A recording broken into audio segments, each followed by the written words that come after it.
Nós celebramos hoje o quarto e último domingo do tempo do Advento. O ciclo do Advento está se completando. Nós entramos na última semana. Última semana para nós nos prepararmos para o Natal do Senhor. E a liturgia deste quarto domingo nos falam de sinais, nos fala de anúncio.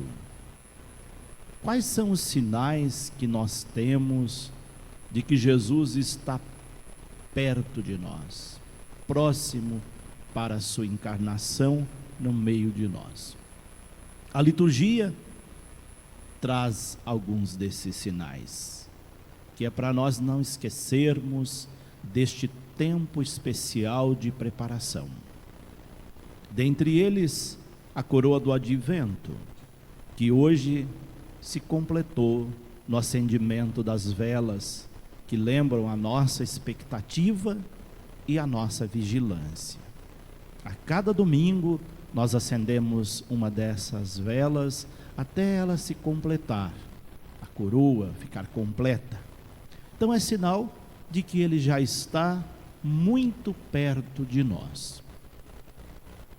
Temos a cor roxa, que lembra que é um tempo de revisão de vida, de penitência, de fazermos uma limpeza no nosso coração, para que Jesus chegue nele e encontre um coração limpo, um coração preparado, uma verdadeira manjedoura, no sentido da simplicidade, da humildade, da pureza, um coração sem vaidades, sem arrogâncias, sem orgulho, sem maldades.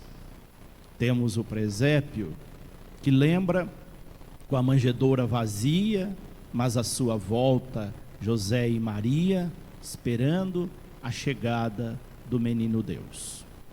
Esses são alguns dos símbolos externos que nós temos que lembram que Jesus está próximo. Alguns sinais. Mas também temos sinais teológicos. Esses devem partir de dentro de nós. Nossas boas ações, neste tempo, é tempo de estarmos com um coração sensibilizado, de ajudar o nosso semelhante, de fazer algo de bom, e que essa bondade perdure para o ano todo, não só nesse período de preparação para o Natal. E a liturgia da palavra nos falam de sinais, e percebendo esses sinais, nos convida para o anúncio. A primeira leitura que nós ouvimos do profeta Isaías, fala de um sinal que veio das alturas dos céus e das profundezas da terra. Qual é esse sinal? Esse sinal era Maria, a virgem que daria à luz, muito em breve, ao Filho de Deus. Maria é o símbolo mais evidente do Advento. Ela nos lembra que nesse período, todos nós deveríamos estarmos grávidos dessa presença de Deus que nós estamos gestando, gerando dentro de nós. Por isso, no meio daquele tronco que simboliza a coroa do Advento, nós temos a imagem de Maria grávida, à espera do menino Deus. Esse anúncio que Deus dá a Acás, dizendo a ele que daria a ele o maior de todos os sinais de que Deus estava com aquele povo, de que Deus está com a humanidade e de que Deus está conosco. Por isso, a virgem que daria à luz, daria também o nome ao seu filho de Emanuel. Esse nome tem como significado Deus conosco. Deus está conosco. Não há sombras de dúvidas de que Deus está conosco. Ele escolheu a humanidade, elegeu-a e veio no meio de nós para que nós pudéssemos conhecê-lo. Este sinal dado a Acaz deve estar vivo no meio de nós e possamos percebê-lo e testemunhá-lo. É o que mostra a segunda leitura da carta de São Paulo aos Romanos. Nessa segunda leitura, Paulo se apresenta aos romanos como o escolhido de Deus para anunciá-lo. O escolhido, o chamado para anunciar não só aos povos romanos, mas a todos aqueles por onde ele passou formando comunidades, que ele foi escolhido e ungido para ser esse anunciador. Paulo, nessa segunda leitura, nos dá um profundo recado para nós. Se nós cremos que Deus está conosco, que Deus virá fazer morada entre nós, e que é isso que nós celebramos no Natal, nós devemos, a exemplo de Paulo, sermos também anunciadores dessa presença de Deus conosco. Ter Deus conosco significa que nós temos posturas correlatas, correspondentes àquilo que Deus pede de nós. Não tem sentido dizer que Deus está conosco, que Deus está na minha vida, que eu tenho Jesus no meu coração, se os meus atos ou as minhas palavras mostram o contrário. Se eu tenho Deus comigo, se Deus está conosco, o nosso procedimento deve mostrar isso. Não precisamos fazer isso com palavras, porque palavras são fáceis de serem proferidas. Qualquer um pode ter um bom discurso, podem ter bons argumentos para falar de Deus, pode ter discursos inflamados, eloquentes sobre Deus, como fazem teólogos, mas mostrar que Deus está na nossa vida é com atos. São os nossos atos que revelam se temos ou não Deus conosco, se o Emanuel, esse Deus conosco, está de fato conosco.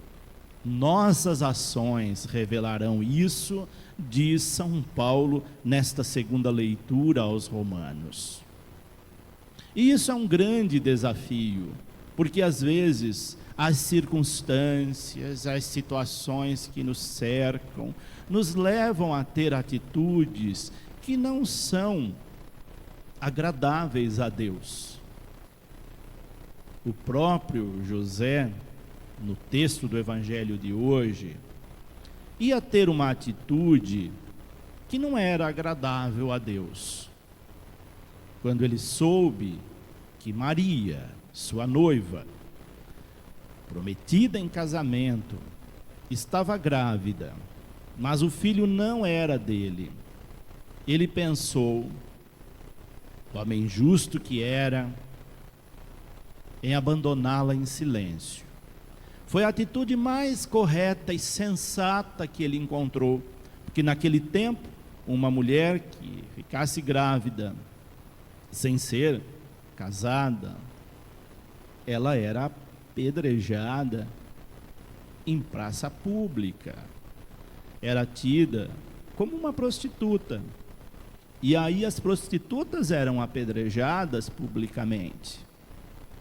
José ficou com muito medo de que isso pudesse ocorrer com Maria, quando a comunidade soubesse que ela estava grávida.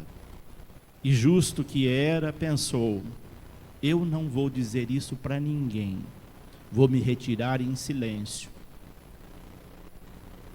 Mas essa não era a vontade de Deus. E aí então Deus vai fazer com que o mesmo anjo que anunciou a Maria que o seu filho era filho de Deus, vai também agora se apresentar a José em sonho e dizer para ele receber Maria como sua esposa, porque o filho que ela esperava era dele, de Deus, pela ação do Espírito Santo. Só alguém de muita fé, alguém justo, poderia acreditar e assumir esse grande compromisso da paternidade humana de Jesus. José, então, quando acorda, relembra o sonho, revive tudo aquilo que o anjo lhe disse, e ele toma a firme decisão de assumir Maria como sua esposa. O sim de José confirmou a sua fé, confirmou sua fidelidade a Deus, confirmou sua justiça e possibilitou que Jesus, o Emanuel, estivesse de fato conosco, que Deus estivesse de fato conosco. Por isso José tem uma importância tão grande na história da salvação e na história da igreja. Ele é patrono universal da igreja, porque o seu sim fez toda a diferença na história da humanidade e na história da salvação. E José então tem esse destaque para nós nesse tempo do advento, que nós possamos também ter o mesmo discernimento de José nesses dias que antecedem o Natal do Senhor. Não importa o que esteja acontecendo conosco, à nossa volta, no nosso interior ou na nossa família, mas se nós confiarmos plenamente em Deus, nós vamos também dar nosso sim a Deus. E esse sim fará com que Jesus nasça no nosso coração. O nosso sim a Deus deve ser similar ao sim de Maria, ao sim de José. E assim, com este sim, nós vamos poder possibilitar que Jesus nasça no nosso coração. Que o Natal não seja apenas uma festa social, reunião de família, reunião de amigos, com mesa cheia, mas com coração vazio. Que nós possamos fazer com que o Natal aconteça na nossa vida. E o Natal só vai acontecer se nós mudarmos nossa postura, nosso procedimento e fazê-los coincidentes ao procedimento de Deus. Ou então ao procedimento de Maria e de José. Fazer com que Jesus nasça, cresça e apareça na nossa vida pelos nossos atos, mas também pela nossa palavra, pelo nosso jeito de ser. É o que nos pede a liturgia deste quarto domingo do tempo do Advento. E que daqui a poucos dias nós possamos celebrar verdadeiramente o Natal do Senhor.